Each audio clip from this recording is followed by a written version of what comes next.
Muy bien, siguiendo con el desarrollo de Derecho Civil 1, personas, tema 5, identidad e identificación. Problemática.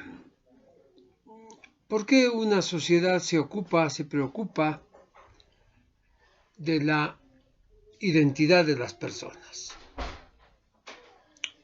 Normalmente, en una sociedad existe un conflicto de intereses contrapuestos.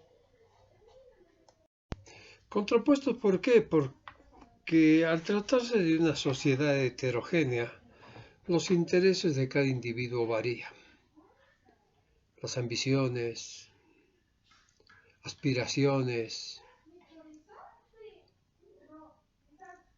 van mutándose continuamente.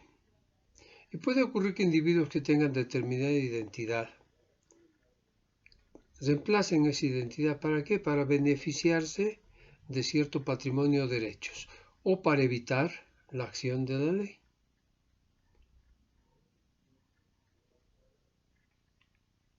Muchas veces el problema de la identidad se hace complejo, diverso, variable. No es un problema propiamente del derecho civil, sino trasciende, es un problema de orden público.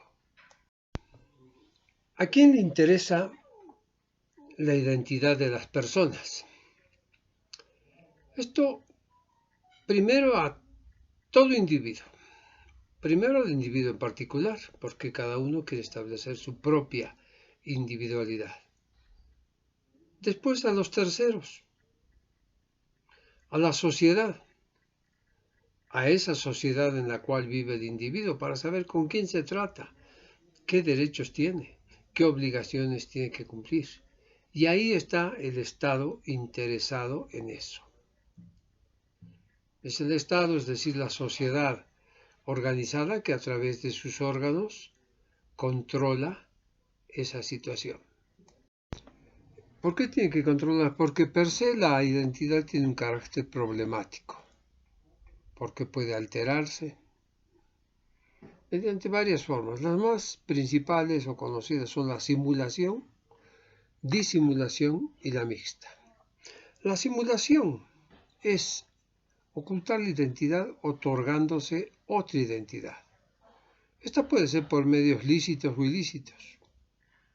Por ejemplo, utilizando documentos ajenos, suplantando a personas, usurpando nombres, usando identidad ajena.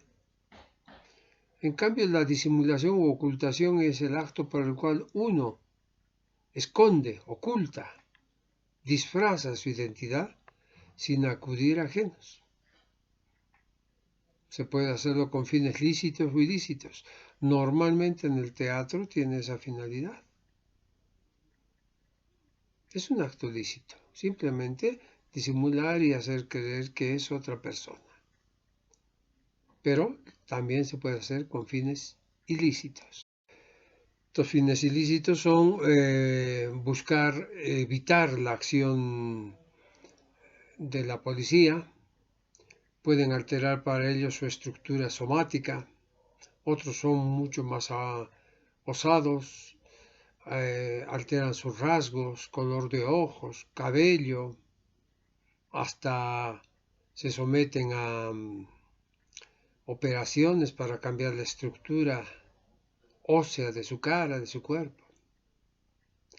Por eso es que el Estado debe estar atento a eso, atento para tratar de identificar, para combatir la delincuencia organizada, la guerrilla, el narcotráfico, el terrorismo internacional. Es el Estado quien se preocupa de todo eso. Y hoy día los problemas de un Estado determinado son básicamente los problemas de toda la comunidad de estados. El problema de la identificación de una persona ya no es un problema local, es un problema internacional, mundial, global. Entonces, pues las instituciones policíacas internacionales como la Interpol, CIA, Scotland Yard, FBI u otras muchos más, trabajan en conjunto, justamente para ubicarse entre ellos y identificar lo más rápidamente posible a determinadas personas. Nuestro país tiene antecedentes. Antes en Bolivia no había un órgano del Estado encargado de verificar, certificar. Muchas veces la estructura del país tiene mucho que ver. Un país chiquito, con poca cantidad de habitantes, pero que empezó a crecer. En 1927 se dicta la primera ley del Servicio Nacional de Identificación Personal. Esta ley establece que la identificación estará a cargo de la Policía Nacional, que dependerá en ese momento del Ministerio del Interior. Ministerio del Interior, Gobierno y Justicia, y actualmente el Ministerio de Gobierno. Según esta ley, todos los estantes y habitantes de nuestro país están obligados a registrarse en el Servicio Nacional de Identificación Personal. Es decir, todos tienen que tener una identificación, nacionales y extranjeros. Identificación de los nacionales mediante la cédula de identidad, de los extranjeros radicados en Bolivia mediante la cédula de extranjería o cédula de identidad para extranjeros, de los extranjeros que están transitoriamente en Bolivia mediante el pasaporte o mediante la cédula de identidad del extranjero o DNI, son los documentos que identifican a las personas, no hay otro. Mucha gente pensaba anteriormente que con la llamada fe de edad, bautismo, o el certificado de nacimiento podía identificarse, ¿no? Simplemente son esos documentos y así hay que conocerlo. En materia de identificación no hay prueba supletoria. Pero el decreto ley del 31 de enero de 1943, ese que hemos hablado, establece la obligatoriedad de portar la cédula de identidad del hombre y la mujer. Además, establece que los extranjeros que se queden en el país o estén más de 3 meses se registren también. La idea es que no estén sin identificación. Pero esta identificación contiene elementos. Primero, nombre y apellido. O nombres y apellidos. Normalmente puede haber una persona que tenga 2 nombres, 2 apellidos o 2 apellidos compuestos, pueden ser 2 o 3, no hay problema. Segundo elemento es el domicilio. ¿Por qué? Porque hay que ubicar al hombre, amarrarlo, atarlo, reatarlo a un lugar físico. Correcto, de eso se trata, ¿no? Sirve también como forma de individualizar. Tercer elemento es el lugar y fecha de nacimiento. Los hombres nacen en un determinado lugar, pertenecen a un determinado municipio, a un determinado espacio, ámbito geográfico. El cuarto elemento es la ocupación. La idea es orientar a las personas con la ocupación. Esto lamentablemente ya no está vigente en las cédulas actuales, se lo ha cambiado, se lo ha modificado, indicando que aquellas personas que tenían como ocupación una profesión podía ser dañoso a quienes no lo tenían.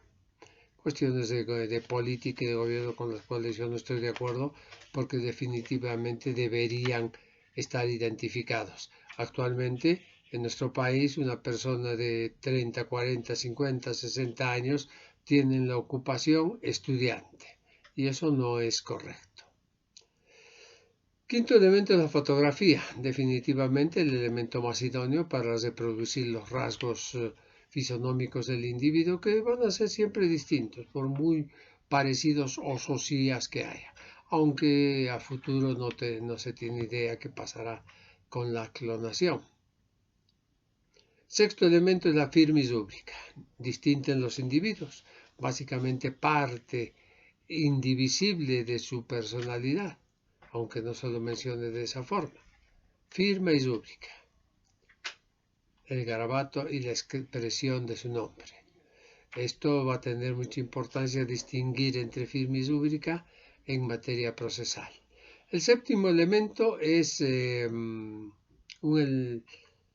algo que empezó en 1830 con un checoslovaco llamado Burkinje y siguió después con un argentino llamado Juan Bucetich. ¿Qué es eso? Las huellas dactilares. Se descubrió que no hay personas que no tengan huellas dactilares iguales. Dicho de otra forma, todos los hombres tienen huellas dactilares distintas y es un elemento absolutamente claro de identificación. Con esto terminamos este corto pero interesante tema, que es el tema 5.